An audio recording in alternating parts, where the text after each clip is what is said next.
ሰላም ጤና ይስጥልኝ ወድ ተመልካች አድማጮቻችን ይህ ኤንቢሲ ወቅታዊ ዓለም አቀፋዊ ዝግጅታችን ነው።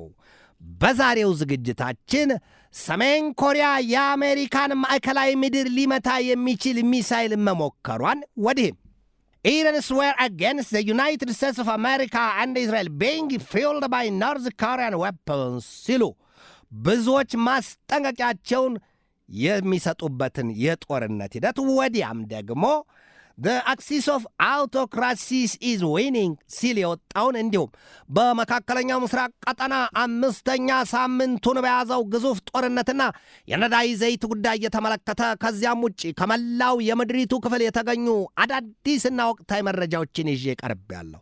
እስከ ዝግጅቱ ፍጻሜ ድረስም አብራችሁኝ ትዘልቁ ዘንድ የአክብሮት ግብዣዬ የአየር ሞገዱን ሁሉ አሳብሮ ከልባችሁ ይድረስ የምላችሁ አዘጋጅቼ የማቀርብላችሁ ትዕግስቱ በቀለ ነኝ። የሰማይ ቁጣ ለምድር አይከብደውም ይላሉ አበው። ይኸውላችሁ ይውጣላችሁ ያለች የምትመስለዋ ሰሜን ኮሪያ አሜሪካ እንደማትመለስላት፣ ነገር ግን አሁን አሜሪካ በወቅታዊነት በኢራን የገባችበትን ጦርነት ካጠናቀቀች በኋላ በተረፈ ባለና በሌለው ኃይሏ እንደምትሰፍርባት አስልታለችና ፒዮንግያንግ በከፍተኛ ደረጃ እየተዘጋጀች ነው የሚል መረጃ በየጊዜው ይወጣል። የ26 ሚሊዮን ሕዝብ እናት አገሯ ሰሜን ኮሪያ ዋና ከተማዋን ፒዮንግያንግ በቅርቡ የሚሳይል ሙከራ ማድረጓና የሞከረችው ሚሳይልም የአሜሪካን እምብርት ነድሎ የሚጥልና አሊያም በጥሶ የሚመታ መሆኑን የተገለጠው ሀገሪቱ የሞከረችው ሚሳይል ክብደቱ የ2500 ኪሎ ቶን ክብደት ያለው ነው። የውጤት ርቀቱ መጠን አይነሳ ከሰሜን ኮሪያ አሜሪካ ሄዶ ማዕከላዊ ምድሩን ሊመታ የሚችል ርቀቱን ለመገመት ብዙ ማስላት አይገድም አይከብድም። ሰሜን ኮሪያ በብዙ ገጽታዋ ትታማለች። እንዳብነትም ዛሬ በኢራን ለተያዘው ግዙፍ ጦርነት የሰሜን ኮሪያ የጦር መሳሪያዎች ወደ ኢራን የመጉረፋቸው ጉዳይ አንዱ ሆኖ ይገለጣል። ኢራን በቅርቡ እንኳን በህንድ ውቅያኖስ በሚገኘው የዲየጎ ጋርሻ ደሴት የተኮሰችው ሚሳይል ኢራን ከሰሜን ኮሪያ ላይ ከገዛቻቸው 19 ሚሳይሎች አንደኛው መሆኑን የተገለጠው ቆም እንበል። የዲየጎ ጋርሻ ደሴት በህንድ ውቅያኖስ የሚገኝና የአሜሪካና የእንግሊዝ የጦር ኃይሎች ማዘዣ ሰፈር ነው። በዚያ ግዙፍ የተባለ የሁለቱ ሀገራት ወይም የሁለቱ መንግስታት የጦር ኃይል ያደፈጠበት ስፍራ መሆኑ ይነገራል። የዲየጎ ጋርሻ ከዲየጎ ጋርሻ በቀጥታ እየተነሱ ኢራንን ለመደብደብ የተሰላ ቀመር የተሳለ የእሳት ሰይፍ ነው ስፍራው። ታዲያ ኢራን የዲየጎ ጋርሻን የአሜሪካና የእንግሊዝን የጦር ማዘዣ ሰፈር በቅርቡ ከሰሜን ኮሪያ በገዛችው ሚሳይል አበጥረዋለች ነው የሚባለው። መጥተዋለች። የደረሰው ውድመት እንዲህ ወጥቶ በግልጥ የተነገረ ነገር ባይኖርም ኢራን ከታጠቀቻቸው የቂያም አይነቶቹ ባላስቲክ ሚሳይሎች በሰሜን ኮሪያ ጋር አባርነት ተሻሽለው የተሰሩ መሆናቸውም ይገለጣል። የሰሜን ኮሪያ ስሪቶቹ በርካታ አይነት ሚሳይሎችን በጦርነቱ ላይ መዋላቸውም ይገለጣል። The axis of autocracies is winning። እነዚህ እየተናቁ እዚህ ግባ የማይባሉት በኃያላኑና በጠቢባኑ ወዲያም በሀብታሞቹ በዲታዎቹ ሀገራት አይን የማይሞሉት ድሃ መሰሎቹ ወይም ከአይን እንኳ ቢገባ የማይቆረቆር ጉድፍ ያህል የማይቆጠሩት አክሲስ ኦፍ አውቶክራሲስ ይሏቸዋል። እነዚህ መሰሎቹ ሀገራት ትንሽ ቆሎ ይዞ ወደ አሻሮ ጠጋ ናቸው ይሏቸዋል። ለምሳሌ እንዳብነትም ኢራንና ሰሜን ኮሪያ ከቻይናና ከሩሲያ ጋር እያጣጣፉ የሚያቀራርቡና የሚገልጧቸው ብዙዎች ናቸው። ሰሜን ኮሪያና ኢራን የቻይናና የሩሲያን ያህል የካበተና የገዘፈ የጦር ኃይልም ቢሆን የጦር መሳሪያም ቢሆን የላቸውም ይባላል። ነገር ግን ሰሜን ኮሪያን ብንወስድ እንደ ህዋሶንግ 17 የመሳሰሉ የኒውክሌር ተደራሽ ባላስቲክ ሚሳይሎችና እንዲሁም የክሩይዝና የሱፐርሶኒክ ወዲያም የሃይፐርሶኒክ ሚሳይሎች በገፍ እንዳሏት እየታየ እየተሰማ ነው። ዛሬ የወጣው መረጃ ግን ከዚህ ወጣ ይልና የለም ለወትሮ ሰሜን ኮሪያ በጓም ያለውን የአሜሪካን የጦር ማዘዣ ሰፈር ትመታለች የሚል ስጋት የነበረበት ጊዜ ነው የሚነገረው። የለም ዛሬ የወጣው መረጃ ግን የአሜሪካን ሜይንላንድ ወይም ዋናውን ምድር በረጋግዶ የሚጥል ነው። የትኛውንም ስፍራዋን መምታት የሚያስችል የሚሳይል ሙከራ አድርጋለች ሰሜን ኮሪያ። ልማድ ያሉት በሽታ ካልገደለ አያርፍም ይላሉ ኢትዮጵያውያኑ አበው። ሰሜን ኮሪያ የጦር መሳሪያ ሙከራ ታደርጋለች በሚል ያው ልማዷ ተነስቶባት እየቃዠች መስል የረዥም ቢሉ ያጭርና የመካከለኛ ርቀት ተምዘግዛጊ የጦር መሳሪያዎችን በየጊዜው እያወጣች እንደ ቡሄ ጅራፍ ትቆጋቸው የለም ወይ ይሏታል። ሰሜን ኮሪያ ነገር የማላለቻትም ወይም ከቁባም አልጣፈቻትም ይባላል። ነገር ግን ሰሜን ኮሪያ ምን ትላለች? የለም የውሻን ጥርስ ባጥንት ይፈሩታል። አሁን አሜሪካ የኢራንን ጉዳይ አጠናቅቄያለሁ የሚል ስሜት በልቧ ከሞላ በቀጥታ እኒያ ሰው የአሜሪካው ፕሬዚደንት ዶናልድ ትራምፕ በቀደመው ቁስላቸው ላይ ፈንቅለውና አመርቅዘው በፒዮንግያንግ ላይ መስፈራቸው የማይቀር ጉዳይ ነው። እንደውም እኮ የአሜሪካው ፕሬዚደንት ዶናልድ ትራምፕ የሰሜን ኮሪያን የኒውክሌር ጦር መሳሪያ ዕውቅና አልሰጥም፣ ቀድሞ ነገር ትጥቋን አስፈታታለሁ እያሉም ከጃፓንና ከደቡብ ኮሪያ ጋር ብዙ ምስጢር ማድረጋቸውን በዚሁ በወቅታዊ ዓለም አቀፋዊ ዝግጅት ላይ በተደጋጋሚ ዳስሸዋለሁ። የአሜሪካው ፕሬዚደንት ዶናልድ ትራምፕ ልብ እንቅርት ይመኛል ይሉትናቸው ይሏቸዋል ገሚሶቹ። ለምን ቢሉ ደግሞ ሩሲያና ቻይናንም የኒውክሌር ጦር መሳሪያቸውን አስፈታቸዋለሁ። የማታ አፍ ከበረት ይሰፋል። ተቀምጠው የሰቀሉትን ቆሞ ለማውረድ ይቸግራል። ሩሲያና ቻይና በበኩላቸው ሰሜን ኮሪያንም ጨምሮ ጆሮአቸውን እያራገፉና እንደ ዲሽ ጠጋ እያደረጉ እስኪ ደግመው ይናገሩት ጌታው አልተሰማንም፣ የኒውክሌር ጦር መሳሪያ ማስፈታት ሲሉ ይሳለቁባቸው ነበር። በተለይም ሁለቱ ልዕለ ኃያላን ቻይናና ሩሲያ የኒውክሌር ጦር መሳሪያ መታጠቅ ብቻ ልዕለ ኃያል አያደርግም። ነገር ግን ሆድ በባሰና ኩርፊያ በመጣ ቁጥር በዚያ የኒውክሌር ጦር መሳሪያ የተናደዱበትን ጉቶ ፈንቅሎ መጣል ያስመኛል። እናም ሰሜን ኮሪያ ከልጃት ትጫወት ይወጋሃል በእንጨት ናትን ይሏታል በአሜሪካ እይታ። ለምን?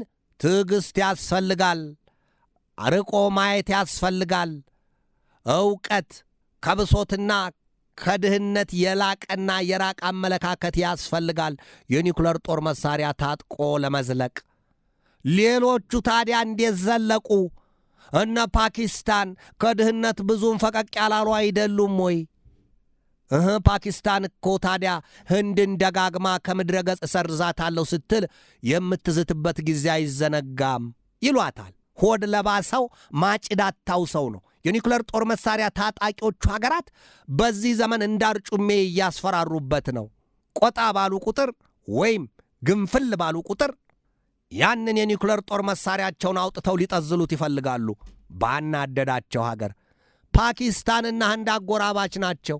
በዚያ በእስያ ቀጠና ብቻ 4 የኒውክሌር ጦር መሳሪያ ታጣቂ ሀገራት አሉ። ህንድና ፓኪስታን፣ ሰሜን ኮሪያና ቻይና ይጠቀሳሉ። ወዲህም ሩሲያ ከፊል ክፍሏ በአውሮፓና ከፊሉ ደግሞ በእስያ ቀጠና ውስጥ ያለ ከመሆኑ አንጻር ወዲህም ወዲያም ትመደባለች። በአጠቃላይ ግን በምድራችን ወይም በዓለማችን ላይ 9 የኒውክሌር ጦር መሳሪያ ታጣቂ ሀገራት አሉ። እንዘርዝራቸው ዛሬም ለማስታወስ በቅደም ተከተል ሩሲያ፣ አሜሪካ፣ እንግሊዝ፣ ፈረንሳይ፣ ቻይና፣ ህንድ፣ ፓኪስታን፣ ኢዝራኤልና ሰሜን ኮሪያ 9ኙ የዚያን አጥፊ የጦር መሳሪያ የታጠቁ ሀገራት ናቸው። ብዛትና መጠኑ ግን ይለያያል። የገሚሶቹ በብዙ ሺህ የሚቆጠር፣ የከፊሎቹ ደግሞ በብዙ መቶ የሚቆጠር። እንደዚህ ያለ የኒውክሌር ጦር መሳሪያ ግን አንዱም ቢሆን አለው ከተባለ ለነገሩ እኮ ያንድ ሽጉጥ ጥይት ቀርቶ ሽጉጡን ሰባራውን እንኳን ሲያውት ያስፈራል። በአንበጣ ዘመን ብራብሮ ያስፈራል። መሳሪያው ካለ ጥይት የለውም ብሎ ማመን ዘበት ነው። ገዳይና ግዳይ መውደቁ መጣሉ የማይቀር ነገር ነው ተብሎ ይታመናል። ስለዚህ የኒውክሌር ጦር መሳሪያ አንድም ያለው በሺህ የሚቆጠርም ያለው ሁሉም የኒውክሌር ጦር መሳሪያ ታጣቂ ሀገራት ናቸው። እነዚያን አክሲስ አውቶክራሲስ ሲሉ የፈረጇቸውን ኃይሎች አሜሪካና አጋር አባሮቿ በተለይ ምዕራባውያኑ አያምኗቸውም። ዛሬ በኢራን ይህንን ያህል የገነፈለው ጦርነት የዚያን አጥፊ የኒውክሌር ጦር መሳሪያ ለመከላከል ነው፣ ኢራን እንዳትታጠቀው። ኢራን ከታጠቀችው ይላሉ አሜሪካና ኢዝራኤል፣ የኢዝራኤል ህልውና ከናካቴው እስከ ወዲያኛው ሰላም ሰንብት፣ ደህና ሁኝ ኢዝራኤል፣ ከምድረ ገጽ ይሰርዟታል። ኢራን ብዙ ጊዜ ዝታለች፣ ፎክራለች፣ አስጠንቅቃለች። ኢዝራኤልን ከምድረ ገጽ ወይም ከካርታ ላይ ሰርዛታለሁ ስትል የዛተችና የፎከረችበትን ጊዜ እያነሱ ሁለቱ ሀገራት አሜሪካና ኢዝራኤል በምርሻይ ማረኝ ሲሉ እነሱም ይኸው ለዚህ ለዛሬው ጦርነት በቅተዋል። The Iran war is enriching Russia and China at the expense of the West. የቤት የመቃጠል ለቱሃን የበጃት የአንዱ ቤት ሲቃጠል ለአንዱ ዓለሙ ነው ይባላል። ለምን ዛሬ አሜሪካና ኢዝራኤል በኢራን ጦርነት ውስጥ ገብተው ይሄ ሁሉ ሀብትና ንብረት በሳል የሰው ልጅ ይሄ ሁሉ ሲያልቅ ለሩሲያና ለቻይና ግን እልል በቅምጤን ሆኗል። አንድም የአሜሪካና የኢዝራኤልን በተለይም የአሜሪካን ኃይል በኢራን ክንድ ፈትሸውታል። ኢራን ዛሬም ብቻዋን አከርካሪዋን አጽንታ አሜሪካና ኢዝራኤልን የተቋቋመች አገር ናት። 1 ወር ከ2 ቀን ሙሉ ቀጣዮቹንም ቀናቱ የሚመልሱትና የሚገድቡት ሆኖ የሚያሳዩን ሆኖ ነገር ግን ኢራን ከአሜሪካና ከኢዝራኤል ጋር የገባችበት ጦርነት ውስጡ ሌላ ቢሆንም ወይም የቻይናና የሩሲያ ድጋፍ የለበትም ብሎ ባይታመንም በግልጥ የወጣ ነገር ባይኖርም ትርፉ ግን ለሩሲያና ለቻይና የዝቆሽ ሆኗል ነው የሚባለው። እንዴት?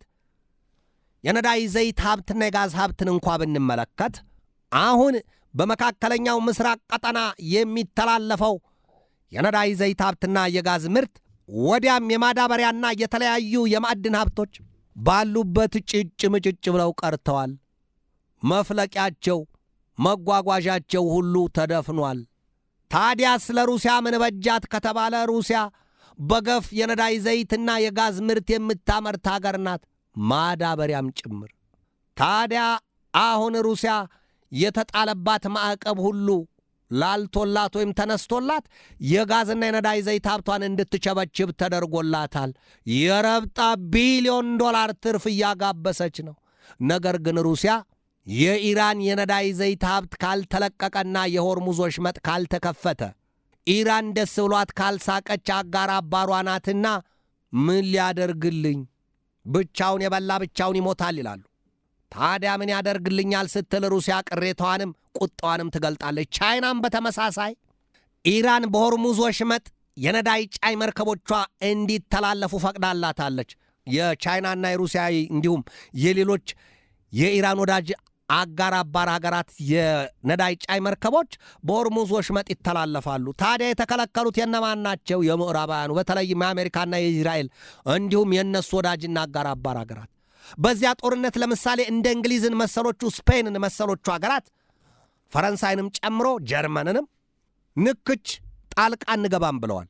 ኢራን እነሱን ከአሜሪካና እስራኤል ጋር አልጣፈቻቸውም። ነገር ግን የነዳጅ ጫኝ መርከቦቻቸውን በሆርሙዝ ወሽመጥ መላክ አይፈልጉም። ለምን? ከኑግ የተገኘሽ መጫብረሽ ተወቀጭ ነው። ከኢራንም ከአሜሪካም የሚሰነዘረው ጥቃት መርከቦቹን ይምራቸዋል ወይ ሲባል የለም፣ አውቀውም ይሁን ሳያውቁት ይመቷቸዋል። እንዴት? የቀና ሲታጣ ይመለመላል ጎባጣ። የቸገረው ዱቄት ከነፋስ ይጠጋልን ነው ጉዳዩ። የኢራን አጋር አባር የሚባሉት ሀገራት የነዳጅ ዘይት ሀብታቸውን በዚያ በሆርሙዝ የውሃ መተላለፊያ ወሽመጥ እየሄዱ እየዛቁ እየጫኑ ሲመለሱ የአሜሪካና የኢዝራኤል እንዲሁም የወዳጅና አጋር አባሮቻቸው የነዳጅ ጫይ መርከቦች የበላተኛ ታዛቢ ሆነው ይቀሩ የለም ወይ? ስለዚህ ማን ሞቶ ማን ይኖራል? ማንም በዚያ ሄዱ አያገኝም፣ አይጭንም። እናማ አሜሪካ 90% የኢራን ነዳጅ ዘይት ላንቃ የሆነውን የካርግ አይላንድን ወይም የካርግ ደሴትን እቆጣጠረዋለሁ ብለዋል ፕሬዚደንቷ ዶናልድ ጄ ትራምፕ። እንዴት ያን ሊያደርጉ ይችላሉ ሲባል የእግረኛ ኃይልን አስገባለሁ ብለዋል። 10,000 የእግረኛ ኃይላቸውን አሰልጥነው 3,500 እዚያው ቀጠና ደርሷል። ሌላው 6,500 ደግሞ ቢገባስ ማናየው? ማን ይጠይቀዋል? ገብቶ እስከሆነ የአሜሪካው ፕሬዚደንት ከኢራን ጋር ስምምነት ላይ ደርሰናል ይላሉ። የኢራን ባለሥልጣናት ደግሞ የምን ስምምነት? ይሄ ከኛ ይራቅ፣ የልብን ሰርቶ ይቅርታ መጠየቅ። ምን ይቅርታ አለ ከዚህ በኋላ? ኢራን ልጆቿን ቀብራ ድንበሯን አስከብራ ትኖራለች። የኢራንን ሉዓላዊነት የማያከብሩ መስሎ በታዩት ላይ ግን የእሳት ዶፏን ታዘንብባቸዋለች። ከዚያ የሚታደጋቸው የለም።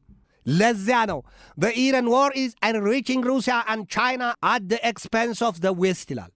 አሜሪካ ለረዥም ዘመናት ቻይናና ሩሲያን በቀላይንና የጎሪጥ ስትመለከታቸው መኖሯ ይነገራል። ሁለቱ ሀገራት በምጣኔ ሀብትም በጦር ኃይልም ሩሲያ ከቀደመው የሶቪየት ኅብረት ዘመን ጀምሮ ከአሜሪካ ጋር የምትገዳደርና በከፋ ባላንጣነት የምትጠቀስም ሀገር መሆኗ ይታወቃል። ታዲያ አሜሪካ ዛሬም ባሉት ፖለቲከኞቿ ሩሲያን አታምንም፣ ቻይናንም አታምንም። ሁለቱንም እየፈራችም እየጠላችም፣ ነገር ግን ሆድ ሲያቅ ዶሮ ማታ ነው። ኑ እንነጋገር፣ ልምጣ ወደ እናንተ ትላለች። ለምሳሌ የአሜሪካው ፕሬዚደንት ዶናልድ ትራምፕ በቀጣዩ የግንቦት ወር ከ14 እስከ 15 በቻይና ተጉዘው ከሀገሪቱ ፕሬዚደንት ሺጂንፒንግ ጋር ሊመክሩ መዘጋጀታቸው ይታወቃል። ለምን ይሆን ሲባል የፈራ የናቱ ልጅ ነው። ትራምፕ ወዲያ ማዶ ካሉት የምዕራባውያኑ አጋር አባሮቻቸው በተለይም ከአውሮፓውያኑ ጋር ትብብራቸውና ወዳጅነታቸው ሻክሯል። አረ እንዲያውም ጨርሶ ቆሟል። አሁን ሲሰማ ትራምፕ ሊጠቀልሏት ያቀደችዋ የግሪንላንድ ደሴት አስተዳዳሪዋ ዴንማርክ ከአሜሪካ ጋር እዋጋለሁ ብላ ቆርጣ ቆማለች። የፈሩት ይደርሳል፣ የጠሉት ይወርሳል ይላሉ። ዴንማርክ አሜሪካን ወጋለሁ ስትል የተነሳችው ምክንያቷ የራስ ገዟን የግሪንላንድን ደሴት በውድም በግድም እጠቀልላለሁ ኔቶ ይሉት ነገር ወይም ኖርዝ አትላንቲክ ትሪቲ ኦርጋናይዜሽን የምዕራባውያኑ የጦር ጥምረት ወይም የሰሜን አትላንቲክ ጦር ቃል ኪዳን ድርጅት ይህንን ሊያስጥለኝ አይችልም። ግሪንላንድን ከልክሎ ሊያቆመኝ አይችልም። ካናዳንም 51ኛ ግዛት ያደርገዋለሁ። የፓናማ ካናልንም የሜክሲኮ ሰርጥንም ወይም ጋልፍ ኦፍ ሜክሲኮን ስሙን ሳይቀር ቀይረውታል ትራምፕ። ደጋግሜ ተመልክቼዋለሁ። ታዲያ ምንድን ያሉት ትራምፕ ትናንትናም ኔቶ ይሉት ኃይል ያለ አሜሪካ ዋጋ የለውም፣ ምንም ዋጋ የለውም።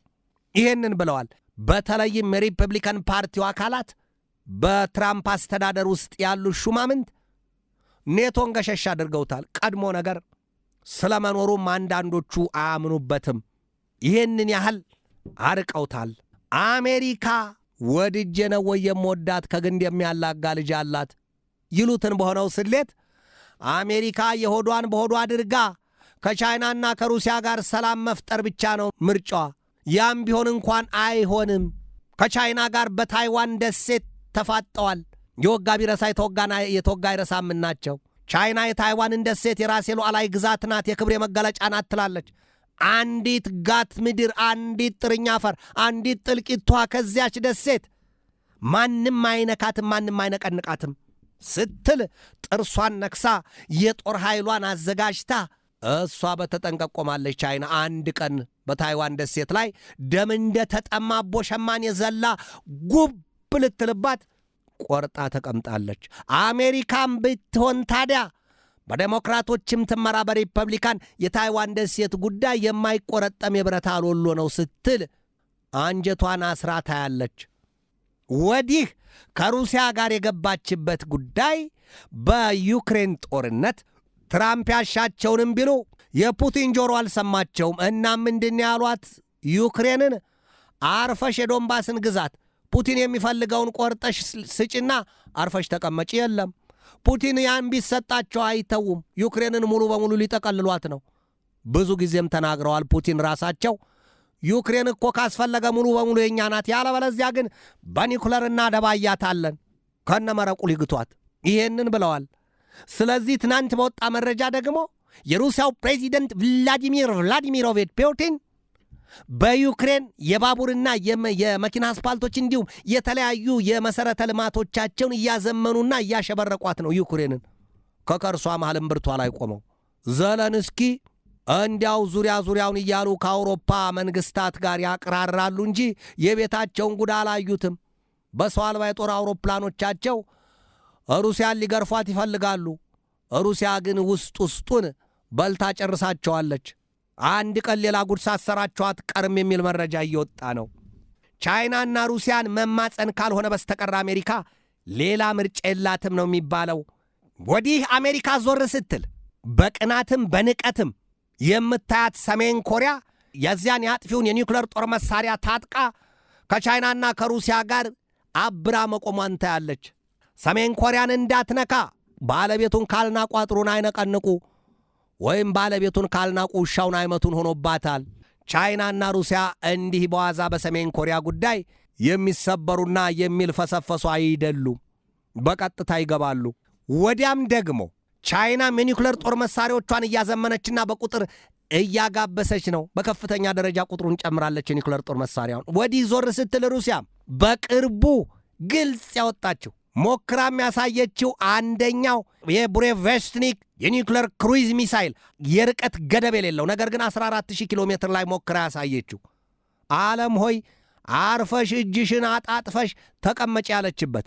ከዚያም ወዲህ ደግሞ ሩሲያ ከ15000 ኪሎ ሜትር በላይ በቅጽበት ከድምፅ ፍጥነት በ12 እጥፍ እያለ እየተምዘገዘገ የኒውዮርክ ሲቲና ዋሽንግተንን የሚመታው ወዲያም ማንሃተን ግዛት ላይ የሚያርፍ ከሆነ የሙቀቱ መጠን ከ180 ሚሊዮን ዲግሪ ሴንቲግሬድ በላይ ባረፈበት ቦታ ሁሉ አየሩና የባሩዱ ጠረን ወይም ደግሞ የበትሩ አረር የማይታይበትን የኒውክሌር ጦር መሳሪያ ያንን ሰርታለች። ያንንም በአርክቲክ ቀጠና ላይ አጥምደዋለች።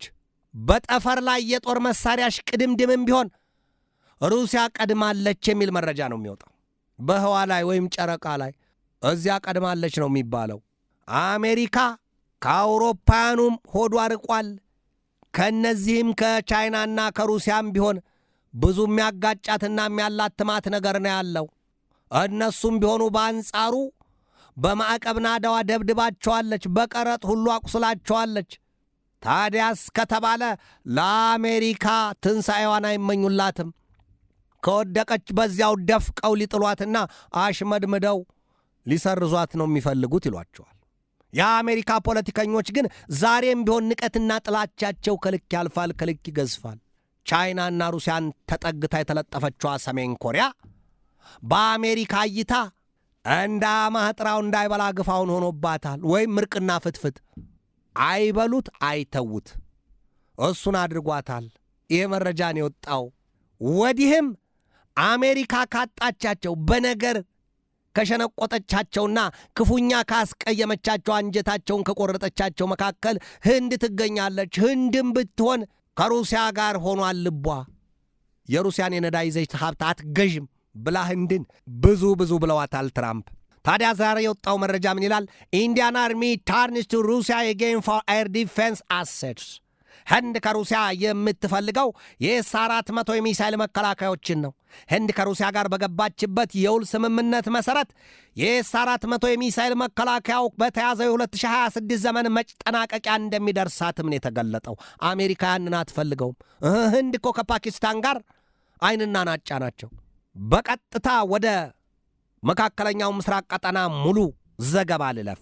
The Iran war will provoke a new nuclear age. በኢራን የተያዘው ጦርነት እንግዲህ እንደሚታወቀው ሁለቱ የኒውክሌር ታጣቂ ሀገራት በዚህ ወቅት አሜሪካና እስራኤል በኢራን ላይ የኒውክሌር ጦር መሳሪያ አላት ሲሉ በገባቸው ከፍተኛ ጥርጣሬና ገሚሶቹ እንደሚሉት ቅናትም ጭምር ጦርነት አውጀውባታል። ግዙፍ ጦርነት። ኢራንም ብትሆን አለ የለም ብላ ቁርጥ ያለ ነገር በማትወስንበትና በማትገልጥበት የዚያ የኒውክሌር ጦር መሳሪያ መዘዘኛና መርዘኛ አጥፊ ጉዳይ የያዘችው አቋም አለየም። ትናንት ለዛሬ አጥቢያ ወደ ዛሬ ንጋት እያጋደለ አሜሪካና ኢዝራኤል በተለይም አሜሪካ በኢስፋሃን ያ ስፍራ ኢራን በድብቅ ግዙፍ የጦር ኃይሏን ያሰፈረችበት ቦታ እንደሆነ ነው የተነገረው።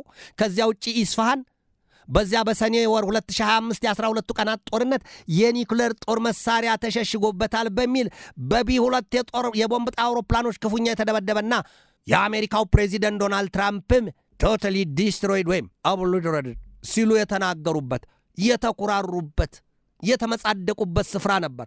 ዛሬ ሌሊት ሊነጋ ሲያቅላላም 2000 ፓውንድ በሚመዝነው የባንከር ባስተር ቦምብ አሰነቱን አይቷል ነው የተባለ ያ ስፍራ የወደመው የደረሰው ጥፋት ይህንን ዘገባ እስካጠናቀርሁበት ጊዜ ድረስ አልተገለጠም። ነገር ግን ከዚያ ከኢስፋሃን የአሜሪካ የሌሊቱ ጥቃት ሰማይን ለመቧጨር የሚሮጥ የቀይ የእሳት ላንቃ ሽቅብ ሲተራመስ እንደነበረና ፍንዳታው የጆሮ ታምቡርን የሚበረቃቅስ እንደነበረ ነው የወጣው መግለጫ የሚያስረዳው። ታዲያ ግን ምን ያህል ውድመት ደረሰ፣ ምን ያህል ሰው ሞተ የሚል መረጃ አላገኘሁም። ነገና ከነገ ወዲያ የሚወጡ መረጃዎች ካሉ ግን በዘገባዎች ዳስሳቸዋለሁ። የአሜሪካው ፕሬዚደንት ዶናልድ ትራምፕ የሆርሙዝን ወሽመጥ ባይከፈትም እንኳን አሉ ዛሬ በሰጡት ማብራሪያ ከኢራን ጦርነቱን ላቆመው ይችላል የሚል ፍንጭ ሰጥተዋል። ለዓለም ይህንን ያህል ዳፋ አምጥተው የነዳይ ዘይት ዋጋ መናርን ትተውት ጭራሽ ለከንፈር ማበሻ ለአፍንጫ ሽታ በጠፋበት በዚህ ወቅት ዓለም እዚሁ ትርምስምስ ምስቅልቅል ቋጠሮ ውስጥ በገባበት በዚህ ሁሉ ጉዳይ የሆርሙዝ ወሽመጥ ቢከፈት ባይከፈት ብለው እንደ ብጥንቅሩ ብለው አሽቀንጥረውት የሚወጡ ከሆነ ትራምፕ አደርጉትም ይላል የዎል ስትሪት ጆርናል ዘገባ። ግን ወዲያው አደርጉትም እሳቸው እንደ አንድ አማራጭ ያነሱት ጉዳይ እንጂ የሆርሙዝን ወሽመጥ ሳያስከፍቱማ ጦርነቱን ላብቃም ቢሉ አያበቁትም አይተውትም ነው የተባለው። ኢራንም ብትሆን ራሷ ይላሉ የወታደራዊ ተንታኞቹና የነገር ሰንጣቂዎቹ ኢራንስ ብትሆን መች እንዲህ የምትላቀቃቸው ሙጫ ነች፣ የሙጥ ይብላባቸዋለች፣ አትለቃቸውም፣ ጦርነቱ እንዲያበቃ አትፈልግም ይላሉ ኢራን። ለምን? ኢራን ብዙ ዋጋ ከፍላለች። ከብዙዎቹ አጎራባቾቿ ሀገራት እንደ ሳውዲ አረቢያን ከ7 ዓመታት ቂምና ቆርሾ በኋላ በቻይና አደራዳሪነት ታርቃ መልሳ ዛሬ እሳት ውስጥ ገብተዋል። ኳታር፣ ባህሬን፣ ኩዌት፣ የተባበሩት አረብ ኤምሬት፣ ኢራቅ፣ ዮርዳኖስ ብርቱ የሆነውን የኢራንን ክርን የቀመሱና ክፉኛ የዳሸቁ ሀገራት ናቸው። የኃይል መሠረተ ልማቶቻቸው ብዙዎቹ እንዳይሆን ሆነው ኪሳራ ላይ ወድቀው የለም ወይ? ኢራን ከነዚህ ሁሉ ጠላትነት አፍርታለች። ነገር ግን ኢራን ምንድን ነው የምትለው? እኔ ከባህረ ሰላጤውም ይሁን ከመካከለኛው ምስራቅ ቀጠና ሀገራት ጋር ጸብ የለኝም፣ ከእናንተ ጋር አይደለም። ነገር ግን የአሜሪካን የጦር ማዘዣ ሰፈሮች በዚያ ማስጠለላችሁና በዚያ መስጠታችሁ በቅርብ ስለማገኛቸው በቀሌን በእነሱ ላይ ነው የምወጣው። እንደውም ዛሬ በወጣ መረጃ ሳውዲ አረቢያ ከምድሯ የአሜሪካን የጦር ማዘዣ ሰፈሮች ታስወጣ ዘንድ ኢራን መጠየቋን ያመለክታል። ካለበለዚያ ግን በተለመደው መልኩ ይቀጥላል ማለት ነው። የኢራን ጠንካራ በትር በባህረ ሰላጤውና በመካከለኛው ምስራቅ ቀጠና ሀገራት ላይ ተባብሶ ይቀጥላል። ትራምፕ የሆርሙዝን ወሽመጥ እንዳንድ አማራጭ ባናስከፍትም እንኳን ጦርነቱ እንዲያበቃ እንፈልጋለን። ምን ያደርጉ ትራምፕ? ከውስጥም ከውጭም ተቃውሞውና ውግዘቱ በርትቶባቸዋል። ሰሚ ጆሮ አስተዋይ ልቦና ይስጠን ይላሉ አበው። ነገር ግን የዝሆን ጆሮ ይስጠኝም ቢሉ እንኳን ወይም ጆሮ ዳባ ልበስ ብለው እንኳ ቢቀጥሉ ከማን ጋር ይኖራሉ? የውስጣቸው ከገነፈለባቸው የት ላይ ይቀመጣሉ? የት ላይ ይቆማሉ? ሀገርና ሕዝብ ይዘው አይደለም ወይ የሚመሩት? የኢራን ጦርነት ፍትሕ አልባ ነው የሚሉ ብዙ ድምጾች እየተሰሙ ነው። የአውሮፓ መንግስታት ትናንት በተለይም 4ቱ ጀርመን፣ እንግሊዝ፣ ኖርዌይና ጣሊያን የለም ድጋፋችን ለኢራን ነው ብለዋል። ትራምፕና ኔታንያሁን በጽኑ አውግዘዋቸዋል። አሜሪካና ጽዮናዊት እስራኤል ፍትሕ አልባ ነው ስራቸው፣ በፍጹም የማይታሰብ ነገር ነው የሰሩት። ይህን ብለዋል። የአሜሪካ የገንዘብ ሚኒስትር ስኮት ቤሰንት በበኩላቸው ግዴላችሁም የሆርሙዝን ወሽመጥ አሜሪካ በቅርቡ ትከፍተዋለች፣ ሲሆንም በዲፕሎማሲ ሳይሆንም በምዕራባውያኑ የጦር ጥምረት በፈቃደኛ ሀገራት ትብብር አንድ ኃይል ሰርታና መስርታ የሆርሙዝን ወሽመጥ በረጋግዳ ትከፍተዋለች፣ የነዳጅ ዘይት ሀብት ገበያ ወደ ነበረበት ይመለሳል ብለዋል። ዛሬ የወጣው መረጃ የነዳጅ ዘይትንና ጋዝን በተመለከተ በየኒሳፋቅ ሲገለጥ ምንድን ያለው? ፊውል ፓንደሚክ ዲፐንስ ነው ያለው። የሆርሙዝ ወሽመጥ ካልተከፈተ 20 በመቶ የነዳጅ ዘይት መተላለፊያ መስመር ካልተከፈተ በምን ይተላለፋሉ የነዳጅ ጫይ መርከቦች? ቀይ ባህርንም የሐውቲ ኃይሎች በባብ አልመንደብና በአረቢያን ፔኒንሱላ በኩል ላፍታም የማያጠልስ የእሳት አበላቸውን እያዘነቡት ነው። ስለዚህ በየት በኩል ነው? የነዳጅ ዘይት እኮ ዛሬ በሆርሙዝ የውሃ መተላለፊያ ወሽመጥ ይምጣ እንኳን ቢባል ዛሬ ላይ የባህረ ሰላጤ የነዳጅ አምራቾቹና ላኪዎቹ ሀገራት ራሳቸው የኃይል መሠረተ ልማቶቻቸው ክፉኛ በኢራን ጥቃት ወድመዋል፣ ጋይተዋል። ስለዚህ የራሷ ሩባት የሰው ታማስላለችን ሆነዋል። ገና የነሱ ድስት ተጥዶ እስከሚበስል የሌላው ዓለም ሀገራት ድስት የለም፣ አይጣድምም። ጨርሶ ማረሩ ነው ሳይሆን አይጣድም። ነዳጅ ዘይት የለም፣ ጋዝ የለም። መኪኖቹም ፋብሪካዎቹም ኢንዱስትሪዎቹም አፋቸውን ከፍተው መክረማቸው ነው። ከረመች በለው ይሉትን መሆኑ ነው። ስለዚህ የብዙዎቹ ሀገራት ህዝቦች በተለይም የኤሌክትሪክ መሠረተ ልማት የሌላቸው የውሃ ሀብታቸው ኤሌክትሪክ ኃይል ማመንጨት የማያስችላቸው ሀገራት ወዲያም የነዳጅና የጋዝ ሀብት ምንጭ የሌላቸው ሀገራት መጠባበቂያም እንኳን ያላደረጉ ኪውባን መሰሎቹ ብዙዎቹ ህዝቦቻቸው መኪናዎቻቸውን እያቆሙ በእግራቸው መሄድ ለምደዋል። ምናልባትም አንድ የወጣ መረጃ አሁን ነው እንግዲህ የአትሌቲክስ ዘርፉ ተወዳዳሪ የሚያፈራው ሲል ተሳልቋል። የነዳጅ ዘይት ሀብት ወይም የጋዝ ምርት የማይቀርብ ወይም ደግሞ ለገበያ የማይወጣ ከሆነ የብዙዎቹ ሀገራት የምጣኔ ሀብት ከነበረበት ይብሱን ወደ አዘቅት ወደ መቀመቅ መግባቱ ነው። ሰላም ከሌለ ይሄ ሁሉ ነው። አንድ አገር ላይ ሰላም ከጠፋ ይሄው ነው። በዩክሬንና በሩሲያ መካከል ጦርነቱ ሲጀመር ዚምባብዌ ላይ የዳቦ ዋጋ ሰማይ ተሰቀለ። ስንዴ ከዚያ ነው። በእኛ ሀገር ያሉ ጥቅጥቅ ደኖች ሲቆረጡና ሲቃጠሉ ሌሎች አጎራባች ሀገራት ላይ ያሉት የውሃ ምንጫቸው ይደርቃል። ለምን? መሰረቱ የውሃው ታንከር ወይም ደግሞ የውሃ ምንጩ እዚህ ከፍታማው ቦታ ኢትዮጵያ ላይ ነው። ምሳሌ ነው ይሄኛው። ስለዚህ የነዳጅ ዘይት ሀብት ከሌለ መንቀሳቀስ አልተቻለም። ሰላም ከሌለ ግን ለሁሉም ማሰሪያው ሰላም ነው እምብርቱ። ሰላም ከሌለ ይኸው ጦርነትን በዚህ መልኩ ማየት ይቻላል። ብልህ ከስተቱ ይማራል ይላሉ። የእባብን መርዝ ገዳይነት ተነድፎ ማየት አያስፈልግም። ገዳይነቱን በሌላ የተረጋገጠ ጉዳይ ነው። የጦርነትን ጉዳይ እንደዚህ በስክሪን ማየት፣ እንደዚህ ባሉ ዘገባዎች መስማት ጸብና ቂም፣ ቆርሾ፣ ጥላቻና መለያየትን፣ መከፋፈልን እርግፍ አድርጎ አረ የለም አንድ እንሁን፣ ወደ አንድነት እንምጣ፣ ፍቅር፣ ጥላቻ ይቅር፣ ፍቅር ይንገስ እያሉ ወደ አንድነት ለመምጣት ከየትኛውም ሽማግሌ በላይ መካር ነው፣ ገሳጭ ነው፣ አስተማሪ ነው። ሰላም ከሌለ የጎረሱት ያላመጡት በትንታ ይገድላል።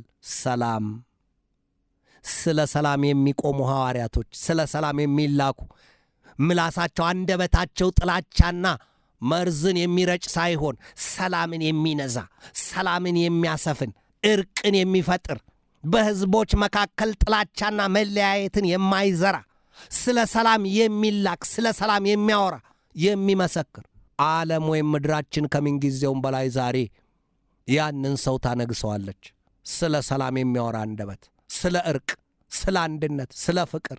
ዛሬ ዓለም ፍቅር እየተሰበከ ጥላቻና መለያየት የሚኖርባት፣ ሰላም እየተወራ ጦርነት የሚሰፍንባት ያ መድረክ ሆናለች። ስለ ሰላም የሚላክ አንድ የዘመን ሐዋርያ ምድር አታለች። ቲኤንቢሲ ተመልካች አድማጮቻችን የዛሬን በዚህ ተሰናበትኳችሁ። ከነገ በስቲያ ሐሙስ በሌላ ዝግጅት እጠብቃችኋለሁ። እስከዚያው ከልባችን እስከ ዓለማችን ለዓለማችን ሰላም ተመኘሁ። በድጋሜ ሰላም።